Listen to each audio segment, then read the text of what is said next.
বিসমিল্লাহির রহমানির রহিম। প্রিয় শিক্ষার্থীবৃন্দ, আসসালামু আলাইকুম। আশা করছি তোমরা সবাই ভালো আছো। আলহামদুলিল্লাহ, আমিও এক প্রকার ভালো আছি। বিশ্বব্যাপী যে বৈশ্বিক মহামারী, এর কারণে তোমাদের বিদ্যালয় 17 মার্চ থেকে অদ্যাবধি বন্ধ রয়েছে, যার ফলে তোমরা সবাই শ্রেণীর কার্যক্রম থেকে বঞ্চিত এবং যাতে তোমাদেরকে শ্রেণীর পাঠদান বা তোমাদের পাঠ্যসূচির সাথে সংশ্লিষ্ট রাখা যায়, সে উপলক্ষে দক্ষিণ মাদ্রাসা শ্যামাসুন্দরী উচ্চ বিদ্যালয় কর্তৃক আয়োজিত অনলাইন ক্লাসে তোমাদেরকে স্বাগত জানাচ্ছি।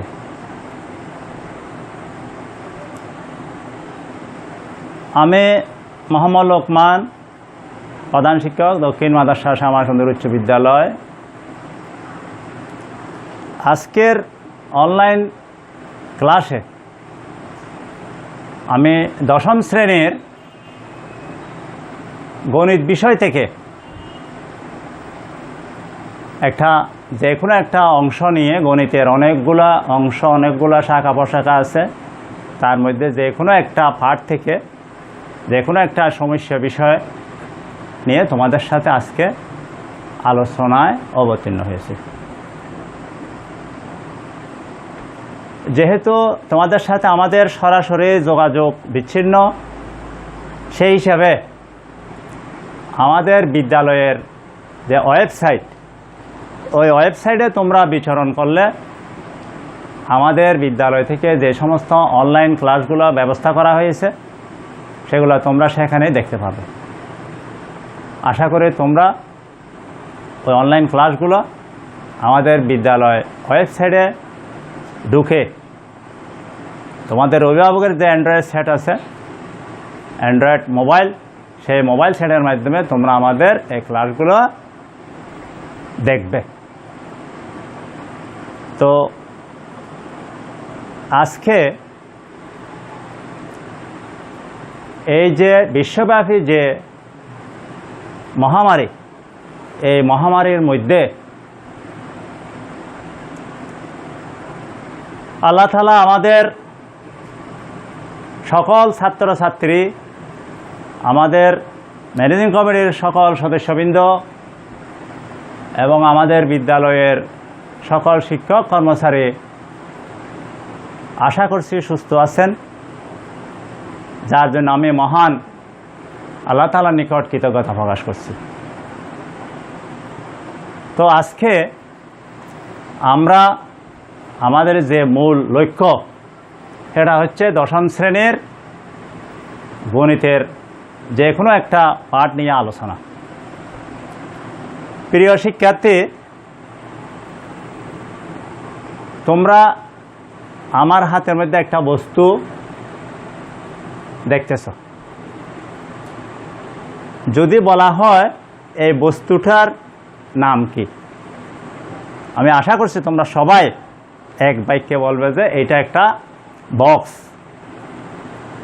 এখানে এই যে এই বক্সের সাথে আমাদের গণিতের ঘনিষ্ঠ সম্পর্ক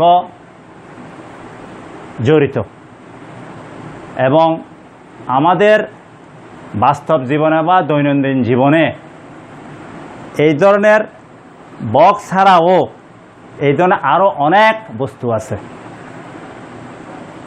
এই বক্সের মতো অনুরূপ আরেকটা চিত্র আমি এখানে ব্ল্যাকবোর্ডে অঙ্কন করেছি,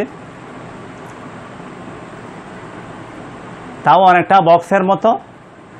এখন তোমাদেরকে যদি বলা হয় এই বক্সটার আকার আকৃতি কিরূপ, আমাদের দৈনন্দিন জীবনে, বাস্তব জীবনে প্রত্যেক বস্তুর একটা নির্দিষ্ট আকার আকৃতি থাকে, একটা নির্দিষ্ট কাঠামো থাকে। তো যদি এখন জিজ্ঞাসা করা হয় এই বস্তুটার কাঠামো কীরূপ, তোমরা সবাই এক বাক্যে বলবে যে স্যার এটা একটা বক্স, এখানে তল আছে বা পৃষ্ঠ আছে, সমতল পৃষ্ঠ। পৃষ্ঠের মধ্যে আমাদের ভিন্ন ভিন্ন পৃষ্ঠ থাকতে পারে, সমতল পৃষ্ঠ, বক্র পৃষ্ঠ ইত্যাদি। তো সেই হিসাবে এই বক্সের মধ্যে তোমরা সবাই এক বাক্যে বলবে যে এখানে সমতল পৃষ্ঠ দ্বারা এটা বক্স গঠিত, এবং যদি প্রশ্ন করা হয় এখানে কয়টা পৃষ্ঠ আছে, তোমরা বলবে যে এখানে 6টা পৃষ্ঠ আছে। তাইলে এই ধরনের 6টা পৃষ্ঠওয়ালা আমাদের বাস্তব জীবনে আরও অনেক জিনিস থাকতে পারে। যেমন এই যে তোমাদের পাঠ্য বই, এই পাঠ্য বইটাও একটা বস্তু, কিন্তু এটা নির্দিষ্ট নাম হচ্ছে বই। তাহলে এই বইয়েরও অনুরূপ যদি জিজ্ঞাসা করা হয় কয়টি তল আছে, তোমরা বলবে যে 6টি তল। তাহলে এই যে 6টি তল, এই 6টি তলগুলো সমতল তল, এবং এই সমতল 6টি তল বিশিষ্ট, 6টি তল বিশিষ্ট এই ধরনের বস্তুকে তাহলে আমরা কি বলবো, আমাদের দৈনন্দিন জীবনে যদিও বা এটা একটা বক্স হয়, কিন্তু আমাদের গণিতের ভাষায় এটা হচ্ছে যে একটা ঘনবস্তু। তো ঘনবস্তুর মধ্যে দুই ধরনের ঘনবস্তু আছে, এইটা হচ্ছে একটা আয়তাকার ঘনবস্তু। তাহলে আজকে আমাদের পাঠের বিষয় হচ্ছে আয়তাকার ঘনবস্তু।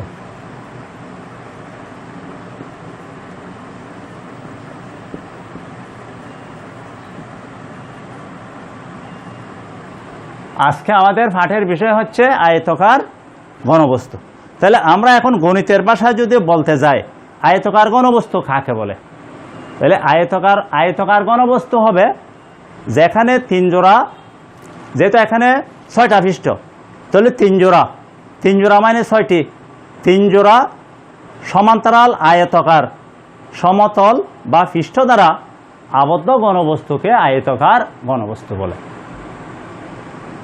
তাহলে আমরা এখন বুঝলাম আয়তাকার ঘনবস্তু কাকে বলে। আমি আরও একবার বলছি, আমাদের বইয়ের ভাষায় 3 জোড়া সমান্তরাল আয়তাকার সমতল বা পৃষ্ঠ দ্বারা আবদ্ধ ঘনবস্তুকে আয়তাকার ঘনবস্তু বলে। তাহলে আজকে এই আয়তাকার ঘনবস্তু নিয়ে আমরা একটা গাণিতিক সমস্যার সমাধান করব। তাহলে আয়তাকার ঘনবস্তু, এই যে এখানে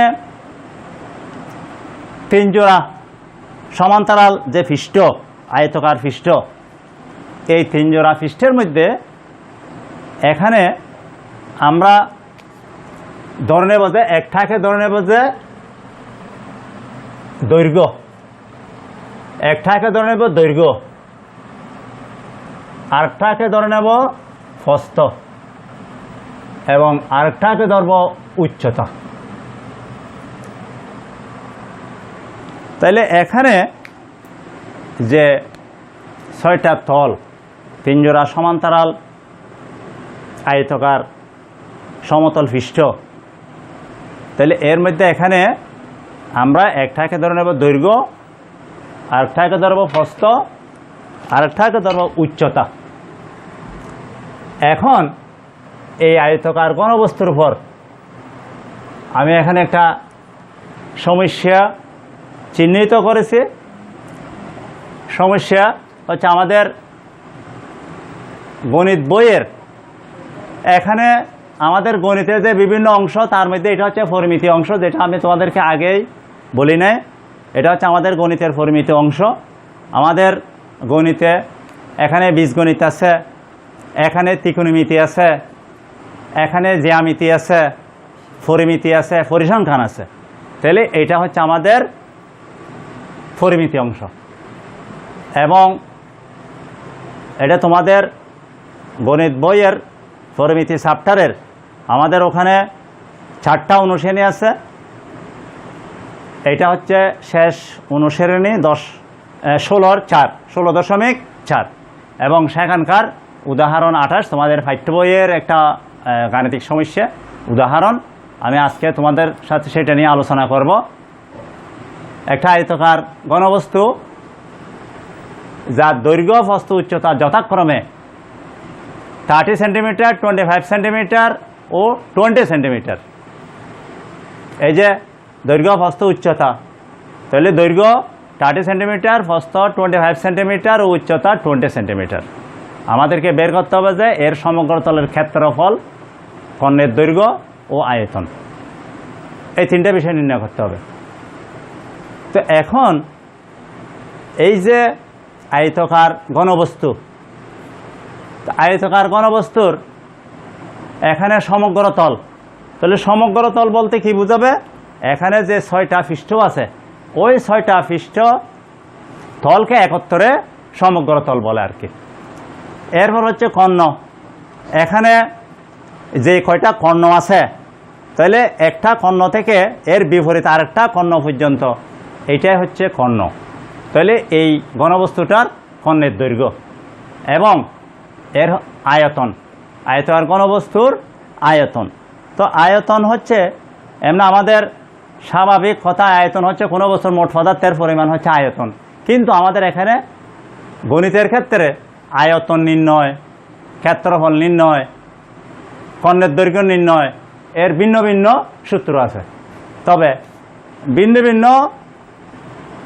বস্তুর ভিন্ন ভিন্ন সূত্র। এখানে সমগ্র তলের ক্ষেত্রফল বের করবো আমরা আয়তাকার ঘনবস্তুর ক্ষেত্রফল। তাহলে একইভাবে আমাদের আয়তক্ষেত্রের ক্ষেত্রফল আছে, বর্গক্ষেত্রের ক্ষেত্রফল আছে, এই জন্য অনেক জিনিসের ক্ষেত্রফল আছে।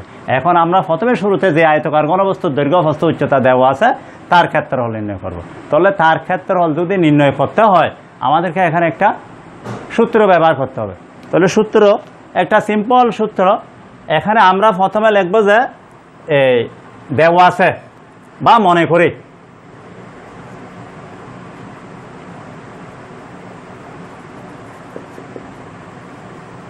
আমি এখানে সংক্ষেপে লিখতেছি যেহেতু বইতে আছে, তোমরা এটা বই দেখলে এবং আমার পাঠ যদি এটা তোমরা যদি এবং তোমাদের মোবাইলে যদি এটা অনুসরণ করো বা দেখো তাহলে বুঝতে পারবে। তাহলে আয়তাকার ঘনবস্তুর দৈর্ঘ্য সমান এ সেন্টিমিটার, আয়তাকার ঘনবস্তুর প্রস্থকে ধরলাম বি এবং আয়তাকার ঘনবস্তুর উচ্চতা সি সেন্টিমিটার।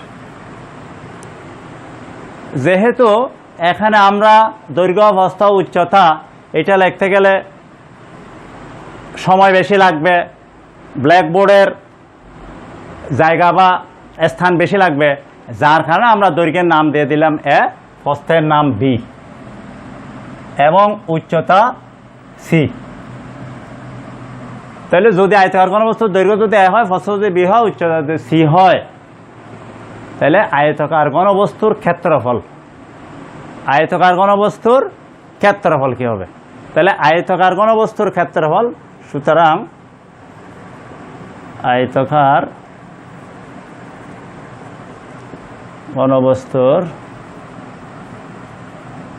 ক্ষেত্রফল সমান 2 ইন্টু দৈর্ঘ্য গুণ প্রস্থ প্লাস প্রস্থ গুণ উচ্চতা প্লাস উচ্চতা গুণ দৈর্ঘ্য। তাহলে আয়তাকার ঘনবস্তুর ক্ষেত্রফল হবে 2 ইন্টু দৈর্ঘ্য গুণ প্রস্থ প্লাস প্রস্থ গুণ উচ্চতা প্লাস উচ্চতা গুণ দৈর্ঘ্য। এখানে আমরা যদি মান বসাই দিই তাহলে দৈর্ঘ্য হচ্ছে এ, প্রস্থ হচ্ছে বি, প্লাস প্রস্থ বি, উচ্চতা সি, প্লাস উচ্চতা সি, দৈর্ঘ্য এ। তাহলে যখন আমরা বলবো যে আয়তাকার ঘনবস্তুর দৈর্ঘ্য এ, প্রস্থ বি, উচ্চতা সি, তখন আয়তাকার ঘনবস্তুর ক্ষেত্রফল হবে 2 into A B plus B C plus C A. এই হচ্ছে আয়তাকার ঘনবস্তুর ক্ষেত্রফল। এখানে আমরা অনেক সময় দেখি যদি কোনো ছাত্রকে জিজ্ঞাসা করি আয়তাকার ঘনবস্তুর ক্ষেত্রফল কি হবে, তখন বলে যে আয়তাকার ঘনবস্তুর ক্ষেত্রফল 2 × AB + BC + CA। এখন আয়তাকার ঘনবস্তুর ক্ষেত্রফল 2 × AB + BC + CA না বলে আরেকজন ছাত্র তো বলে দিল স্যার আয়তাকার ঘনবস্তুর ক্ষেত্রফল হবে 2 × XY YZ ZX, তাহলে তো ওটাও সঠিক। যিনি বললো যে আয়তাকার ঘনবস্তুর ক্ষেত্রফল 2 × AB + BC + CA, আরেকজন বললো স্যার আয়তাকার ঘনবস্তুর ক্ষেত্রফল হবে 2 × PQ QR RP, তাহলে ওটাও তো সঠিক হবে। তাহলে আগে নাম দিতে হবে, অর্থাৎ আয়তাকার ঘনবস্তুর দৈর্ঘ্য যদি A হয়, প্রস্থ যদি B হয়, উচ্চতা যদি C হয়, তাহলে ক্ষেত্রফল হবে 2 × AB + BC + CA। এখন তোমরা আরও নিচের ক্লাসে শিখে আসছো, ক্লাস 4-5 থেকে শিখে আসছো যে আয়তক্ষেত্রের ক্ষেত্রফল। তাহলে আমি একটু আবার আয়তক্ষেত্রে চলে যাই। আয়তক্ষেত্র হচ্ছে অর্থাৎ একটা সমতল পৃষ্ঠ। আমাদের গণিতে আয়তক্ষেত্র জ্যামিতিতে তোমরা আয়তক্ষেত্র সম্পর্কে এটা ত্রিপুর গণিত থেকে তোমরা পড়ে আসতেছো। তাহলে আয়তক্ষেত্রের ক্ষেত্রফল হবে দৈর্ঘ্য ইন্টু প্রস্থ। তাহলে এখানে এখানে এখানে আমাদের কেন 2 আসলো? তাহলে এখানে এই যে A × B, দ্যাট ইজ এখানে দুইটা মাত্রা, একটা দৈর্ঘ্যের মাত্রা, একটা প্রস্থের মাত্রা।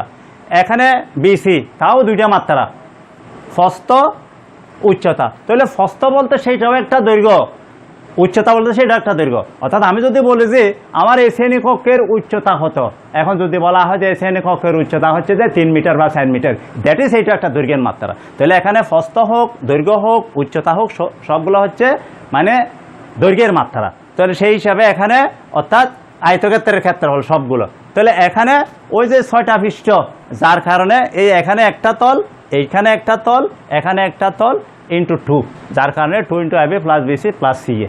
এটা হচ্ছে আয়তাকার ঘনবস্তুর ক্ষেত্রফল নির্ণয়ের সূত্র। তো এখন আমরা বাকি ফর্মুলাগুলো লেখার আগেই আয়তাকার ঘনবস্তুর ক্ষেত্রফল নির্ণয় করে ফেলি। তাহলে আয়তাকার ঘনবস্তুর আমাদেরকে এখানে বলছে যে আয়তাকার ঘনবস্তুর সমগ্র তলের ক্ষেত্রফল।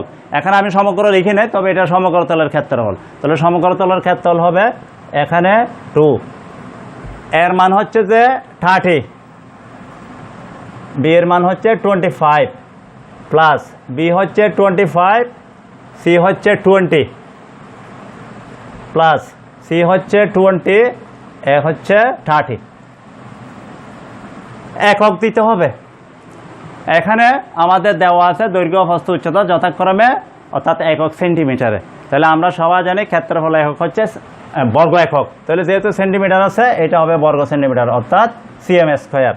এখন আমরা এটা সিম্পল একটা গুণ 3 × 75, তাহলে একটা 0, 25 × 2 = 50, 500, 3 × 2 = 6, 600। এবার যোগ করে 6 × 5 = 11, 11 সাথে 18, 1850, 1850 cm² সমান সমান 18 × 4 = 37। তাহলে আমাদের নির্ণেয় আয়তকার ঘনবস্তুর ক্ষেত্রফল হচ্ছে 3700 বর্গ সেন্টিমিটার, 3700 বর্গ সেন্টিমিটার। তাহলে প্রিয় শিক্ষার্থীবৃন্দ, আশা করি তোমরা এই পর্যন্ত এই যে আয়তকার ঘনবস্তু এবং এর ক্ষেত্রফল, সমগ্রতলের ক্ষেত্রফল নির্ণয় আশা করছি সবাই বুঝতে পেরেছে। তাহলে আমরা এর পরবর্তী এখানে এই প্রবলেমে বা এই সমস্যায় আমাদের আরও 2টা মান নির্ণয় করতে হবে।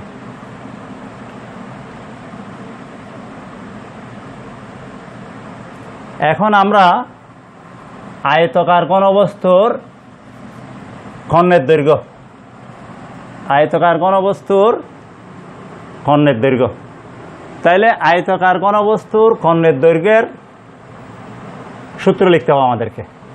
তাহলে আয়তকার ঘনবস্তুর দৈর্ঘ্য যদি a হয়, আয়তকার ঘনবস্তুর দৈর্ঘ্য যদি a হয়, প্রস্থ যদি b হয়, উচ্চতা যদি c হয়, তাহলে আয়তকার ঘনবস্তুর ঘনের দৈর্ঘ্য।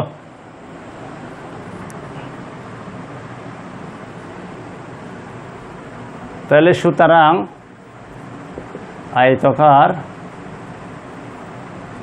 ঘনবস্তুর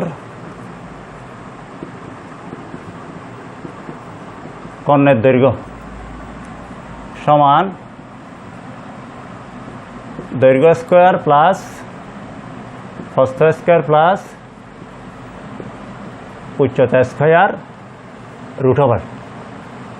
অর্থাৎ আয়তাকার ঘনবস্তুর কর্ণের দৈর্ঘ্য সমান রুট ওভার দৈর্ঘ্য স্কোয়ার প্লাস প্রস্থ স্কোয়ার প্লাস উচ্চতা স্কোয়ার।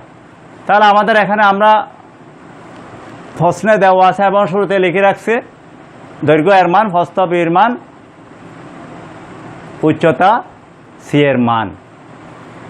এখানে দেওয়া আছে মানটা কিন্তু আমি লিখি নেই।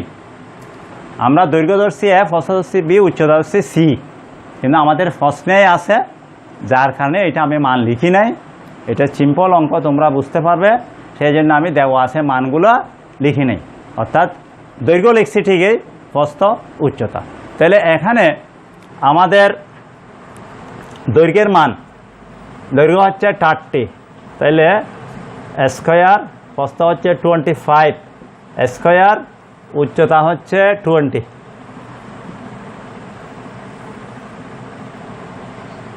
তাহলে 30 square 900, 25 square 625, 20 square 400, 400 root over. এখন আমরা সবগুলো যোগ করে দিই। 7 10 19, 1925, 1925 রুট ওভার। এখানে একক হবে যে সিএম, যেহেতু এখানে রুট ওভার আছে, এটা একক হবে যে সেন্টিমিটার। তাহলে 1925, তাহলে 1925-এর বর্গমূল করতে হবে আমাদেরকে।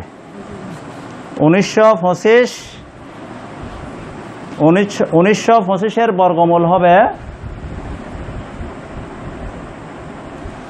আমি একটু দেখি, 1925-এর বর্গমূল রুট ওভার 25, 43.874।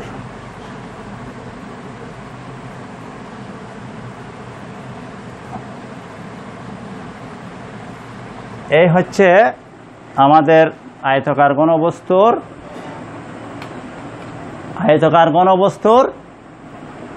কর্ণের দৈর্ঘ্য।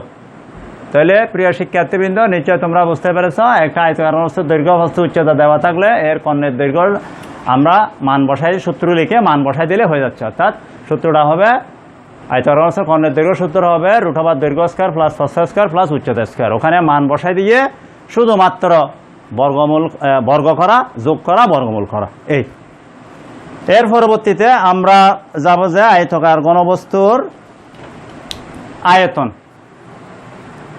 আয়তন কাকে বলে নিশ্চয় তোমরা জানো। আমাদের আয়তন হচ্ছে কোনো বস্তুর মোট পদার্থের পরিমাণ হচ্ছে আয়তন। তবে আমাদের গণিতের ভাষায় আয়তনের একটা ফর্মুলা আছে, যেটাকে আমরা দৈর্ঘ্য, প্রস্থ, উচ্চতা গুণ করলে আয়তন এর মান বের হয়ে যাবে। তাইলে আমরা এখন লিখব যে আয়তাকার ঘনবস্তুর, এইটা কিন্তু একবার লিখলে হবে। মনে করে আয়তাকার ঘনবস্তুর দৈর্ঘ্য সমান সমান এটা লিখে দিতে পারবে। আয়তাকার ঘনবস্তুর দৈর্ঘ্য এ সমান সমান 30 cm, এখানে 25 cm, এখানে 20 cm, এটা লিখে দিতে পারবো, অসুবিধা নেই। এখন আয়তাকার ঘনবস্তুর আয়তন, তাহলে সুতরাং আয়তাকার ঘনবস্তুর আয়তন সমান দৈর্ঘ্য গুণ প্রস্থ গুণ উচ্চতা। তাহলে এখানে আমাদের দৈর্ঘ্য হবে প্রস্থ বি, উচ্চতা সি, একক হবে সেন্টিমিটার কিউব, ঘন একক, দৈর্ঘ্য প্রস্থ উচ্চতা, এখানে সেন্টিমিটার গুণ সেন্টিমিটার গুণ সেন্টিমিটার, তাহলে ঘন সেন্টিমিটার অর্থাৎ সেন্টিমিটার কিউব। তাহলে এখানে এর মান হচ্ছে যে 30, 25, 20, তাহলে এর গুণফল হবে যে 30, 25, 20। 30, 25, 20, 15,000, 15,000। তাহলে এই হচ্ছে আমাদের আয়তকার গণবস্তুর আয়তন। তো সুপ্রিয় শিক্ষার্থীবৃন্দ, আজকে এই পর্যন্ত থাকলো, এবং এটা তোমরা দেখবে এবং অনুশীলন করবে। পরবর্তীতে আমরা গণিতের অন্য আর একটা অংশ নিয়ে, যে কোনো আরেকটা বিষয় নিয়ে আমরা আলোচনায় অবতীর্ণ হব। তোমরা ততক্ষণ পর্যন্ত সুস্থ থাকো, সুন্দর থাকো, এবং এই যে বৈশ্বিক মহামারী, এখানে অযথা ঘোরাফেরা না করে বাসায় থাকবে, ঘরে থাকবে, একান্ত প্রয়োজন ছাড়া ঘরের বাইরে যাবে না, এবং যদিও বা যেতে হয় তাহলে স্বাস্থ্যবিধি মেনে চলে বাইরে যাবে। এবং সবাইকে শুভেচ্ছা জানিয়ে আজকের পাঠ এখানে শেষ করছি। সবাইকে ধন্যবাদ। আসসালামু আলাইকুম।